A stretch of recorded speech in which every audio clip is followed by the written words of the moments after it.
কোরবানির পশু জবাই করার পূর্বে কোরবানির পশুকে কষ্ট দেওয়া যাবে না। শুধু কোরবানির পশু না, অন্যান্য হালাল পশু যখন আমরা জবাই করব, সেই পশুকে জবাই করার সময় আমরা কষ্ট দিব না। যেমন আমরা বিভিন্ন সময় গরু, ছাগল, মহিষ, ভেড়া জবাই করে থাকি নিজেরা ভক্ষণ করার জন্য, অথবা হাঁস, মুরগ আমরা জবাই করে থাকি নিজেরা ভক্ষণ করার জন্য।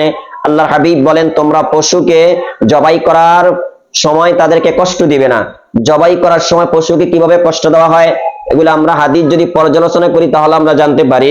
যেই ছুরি দিয়ে আমরা, যেই যন্ত্র দিয়ে, যে আলা দিয়ে আমরা পশুটাকে জবাই করব, সেটা যদি ধারালো না হয় তাহলে পশুটা স্বাভাবিকই কষ্ট পায়। আল্লাহর হাবিব এই জন্য বলেছেন, হাদিস শরীফের মধ্যে আসছে, আব্দুল্লাহ বিন ওমর রাদিয়াল্লাহু তাআলা আনহু থেকে বর্ণিত, তিনি বলেন, আমার রাসূলুল্লাহ সাল্লাল্লাহু আলাইহি ওয়াসাল্লাম বিহাদ্দিস শিফা, রাসূল করিম সাল্লাল্লাহু আলাইহি ওয়াসাল্লাম আমাদেরকে আদেশ করেছেন যে তোমরা পশু জবাই করার পূর্বে তোমরা ছুরিটাকে ভালোভাবে কি করবে, ধারালো করে নেবে।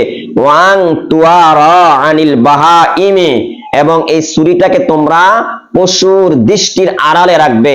কোন পশুর চোখের সামনে তোমরা ছুরি রাখবে না। যেই ছুরি দিয়ে তোমরা পশুকে জবাই করবে, সেই ছুরিটা তোমরা পশুর সামনে রাখবে না, তার থেকে গোপনে রাখবে।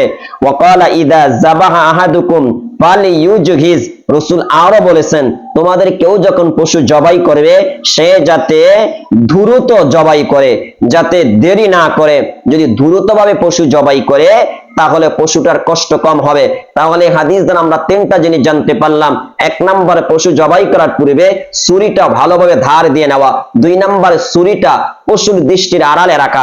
তিন নম্বরে জবাই করার সময় তাড়াতাড়ি করা, দ্রুত করা, যাতে পশু কষ্ট না পায়। যেমন অপর বর্ণনায় আসছে, শাদ্দাদ বিন আউস রাদিয়াল্লাহু তাআলা আনহু বলেন, রাসূল করিম সাল্লাল্লাহু আলাইহি ওয়াসাল্লাম বলেছেন, ইন্নাল্লাহ আযজা ওয়া জাল্লা কাতাবাল ইহসানা আলা কুল্লি শাই, আল্লাহ তাআলা সমস্ত বস্তুর প্রতি ইহসান করার জন্য তোমাদেরকে আদেশ করেছেন। ওয়াইদা কাতালতুম ফাহসিনুল কিতলা, রাসূল বলেন, যখন তোমরা হত্যা করবা, যুদ্ধের ময়দানে যুদ্ধ করবা, তখন তোমরা উত্তম ভাবে যুদ্ধ করবা, উত্তম ভাবে তোমরা হত্যা করবা। ওয়াইদা যাবাহতুম ফাহসিনুল যিবযাবহা, আর যখন তোমরা কোনো হালাল প্রাণীকে জবাই করবা তখন উত্তম পদ্ধতিতে তোমরা জবাই করবা। রাসূল তারপরে বলেন, ওয়ালিউহিদ্দা আহাদুকুম শাফরাতাহু ওয়ালিউরিহ যাবিহাতাহু, রাসূল বলেছেন, তোমাদের কেউ যখন পশু জবাই করবে তখন সে যাতে তার ছুরিটাকে ভালোভাবে ধারালো করে নেয়।